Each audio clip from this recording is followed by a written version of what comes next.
Hello hi नमस्कार, कसे आहात सर्व मजेत ना. तर आज आपण बनवणार आहोत ओल्या नारळाच्या करंजा. अगदी 10 ते 12 दिवस आरामशीर टिकून राहतात. तर इथं ओला नारळ पहिल्यांदा फोडून घेतला, त्याच्यानंतरला छान त्याच्या स्लाइस करून मिक्सरला बारीक वाटून घेतलं.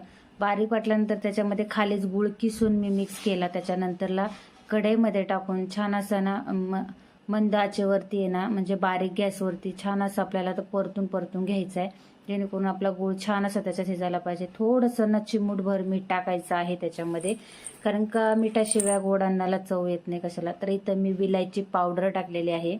तर विलायची आणि साखरची मी अशी पावडर बनवून ठेवते, आणि ते मी कधी वाटलं तर असं खिरीला वगैरे वापरत असते, म्हणजे सारखं सारखं करायचं टेन्शन राहत नाही. तर इथं पाहू शकता आपला जो सारण आहे ना करंजाचं, ते खूप एकदम सुटसुटीत आणि मस्त झालेलं आहे, आणि वास सुद्धा खूप छान सुटलेला आहे, कारण का याच्यात विलायची पावडर आणि जायफळ, थोडीशी जायफळची पूड, वरतून जायफळ मी बघू शकता किसून टाकले.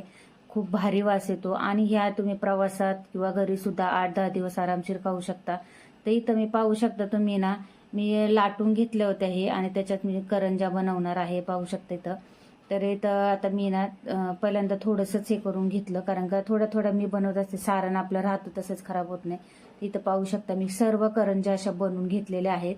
तर करंजी खायला ना खरंच खूप भारी वाटते, आम्हाला खूप आवडतात. त्याच्यानंतरला करंज्यात झाल्यानंतर सगळ्यात तळून घेतल्या मी. पाहू शकता करंजी किती छान वाटते, तुम्ही एकदा नक्की ट्राय करा. मोदक आणि करंजी खरंच खूप भारी वाटते. मला तर तळलेले मोदक आणि ही करंजी तळलेली मला खूप आवडते. सुक्या नारळापेक्षा मला ओल्या नारळाच्या करंजा अतिशय आवडतात.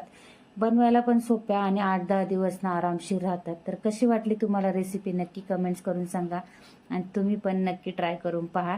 तुमच्या मुलांना सुद्धा सगळ्यांना आवडेल अशी ही रेसिपी आहे, आणि अगदी साधी सोपी आहे. जेव्हा मोदक बनवताना तेव्हाच हे तुम्ही करंजी सुद्धा ट्राय करून पहा, खरंच तुम्हाला पण देखील आवडेल अशी मी आशा करते. आणि व्हिडिओ आवडल्यास लाईक, शेअर, सबस्क्राईब नक्की करा. व्हिडिओला जर नवीन असेल तर, अजून कोणी सबस्क्राईब केलं नसेल तर नक्की सबस्क्राईब करा, आणि कमेंट्स करायला मात्र विसरू नका. मस्त खा आणि स्वस्त राहा. खायचं पण चांगलं, जेणेकरून त्रास झाला नाही पाहिजे खरंच. आणि घरी बनवलेल्या याच्यात ना मजा खूप वेगळी असते. पाहू शकता करंजा किती भारी झालेले आहे. तुम्ही याच्यावर डिझाईन सुद्धा करू शकता बरं का. तुम्ही काय काय याच्यावर डिझाईन केली, काय याच्यावर नाही केलेली. आणि थोडंसं राहिलं होतं, मग म्हटलं चला थोडंसं पीठ राहिलं होतं म्हणून मी मोदक देखील केले. पाहू शकता मोदक ठेवले ते मी खाली. तर कसं वाटलं तुम्हाला नक्की कमेंट्स करून सांगा.